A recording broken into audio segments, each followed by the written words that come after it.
ஆண்டவரின் அருள்வாக்கு நம்முடைய வாழ்வின் செல்வாக்கு. உங்கள் ஒளி மனிதர் முன் ஒளிர்க. இந்த வார்த்தை எங்கே நீங்கள் பார்த்திருக்கலாம் என்றால், நம்முடைய லோயலா கல்லூரியினுடைய முகப்பில் இந்த வார்த்தை இருக்கும். Let your light shine. உங்கள் ஒளி மனிதர் முன் ஒளிர்க. ஆக நாம் நம்முடைய வாழ்வே ஒரு ஒளியாக, the best is yet to be என்கின்ற ஒரு புத்தகம், ஆங்கில புத்தகம், ரிட்டன் பை ஹென்றி ஹெர்பன் வில்லி என்பவர் இந்த புத்தகத்தில் ஒரு சின்ன ஒரு குறிப்பை சொல்லுகிறார். The best is yet to be. அதாவது லண்டனில் ஒரு பெரிய மலர் கண்காட்சி நடைபெற்றது.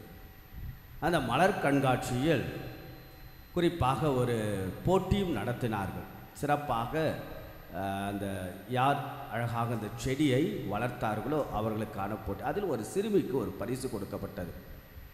அப்பொழுது ஒருவர் கேட்கிறார், அதுவும் குறிப்பாக அது பனி பொழிகின்ற காலம், அவ்வளவாக செடிகளெல்லாம் வளர்வது மிக கடினமானது. அந்த சூழலில் அந்த சிறுமி வளர்த்த செடிக்கு ஒரு பரிசு கொடுக்கப்பட்டது. அப்போ காரணம், எப்படி இவ்வளவு அழகாக நீ வளர்த்தாய்? அது ஒன்றும் பெருசு இல்லை, சூரியன் கதிர் படுகின்ற போது நான் பனிப்பொழிகின்ற காலத்தில் செடியை வைத்து அழகாக வளர்ந்தது என்று சிரித்து கொண்டே பதில் சொல்ல ஒரு சிம்பிளான ஒரு ஆன்சர். அன்புக்குரியவர்களே, ஆண்டவருடைய ஒளி நம்மேல் படுகின்ற போது நாம் கூட ஒளியின் மக்களாக மாறுவோம்.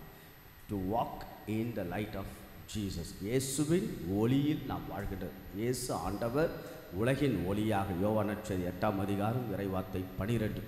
ஆக நம் எல்லோருடைய வாழ்வு அதுதான். ஒளியானது ஏற்றி பீடத்தின் மேல் ஏற்றி நாம் கீழே வைப்பது கிடையாது, மேலே தான் வைப்போம். ஒளி எல்லாருக்கும் ஒரு ஆசீர்வாதத்தை கொடுக்கும். அதுபோல் நீங்களும் நம்முடைய வாழ்வு. இன்றைய நாளுடைய நற்செய்தி, உங்கள் ஒளி மனிதர் முன் ஒளி. நீங்கள் உலகிற்கு ஒளியாய் உப்பாய் இருங்கள். உப்பினுடைய தன்மை நமக்கு நன்றாக தெரியும். உப்பு நம்முடைய அவசியமானது ஒன்று. ஆனால் தான் ஆண்டவர் அழகாக அந்த ஒரு எடுத்துக்காட்டை மக்களுக்கு பயன்படுத்துகிறார். உப்பு நம் உணவுக்கு அவசியம். உப்பு இல்லாத பண்ணம் குப்பையிடு. அப்போ நம்ம உப்பினுடைய தன்மை சுவை ஊட்டக்கூடியது. அப்போ நம்முடைய வாழ்வும் சொல்லும் பிறருக்கு சுவையாக. உப்பினுடைய இன்னொரு தன்மை தூய்மையாக்குகின்ற பணியை. குறிப்பாக பழைய ஏற்பாட்டில் பார்த்தோம்னா, எலிசாவிடத்தில் சில பேர் வந்து இங்கே நல்ல தண்ணியும் இல்லை, நல்ல தண்ணியும் வரமாட்டேன்னு சொன்னவுடன் உப்பை எடுத்து ஆசீர்வதித்து அங்கே கொட்டச் செய்வார். அந்த தண்ணி தூய்மையாக்கப்படும். அப்போ உப்பினுடைய தன்மை தூய்மையாக்கப்படுவது. ஆக நம்முடைய வாழ்வும் தூய்மையாக்க. அது உப்பு தன்னை கரைக்கிறது. நாமும் கரைத்து ஒரு குடும்பத்திற்காக, திருமண வாழ்வுக்காக நாம் எந்த வாழ்வை வாழ்கிறோம் அதில் கரைத்து வாழக்கூடிய மனிதர்களாக, மக்களாக வாழ. ஆக இந்த ஒரு அழகான சிந்தனையோடு நாம் ஆசை போடுவோம். ஆண்டவருடைய கொடுத்த இந்த அழகான வாழ்வில் நாம் உப்பாய் ஒளியாய் இருக்க, இயேசு ஆண்டவர் ஒளியாக இருக்கிற அந்த ஒளியின் வாழ்கின்ற மனிதர்களாக, மக்களாக வாழ இந்த நாளை நாம் தொடர்ந்து பயணிப்போம். இறைவன் நம்ம ஒவ்வொருவரையும் நிறைவாய் ஆசீர்வதிப்பாராக. ஆமென்.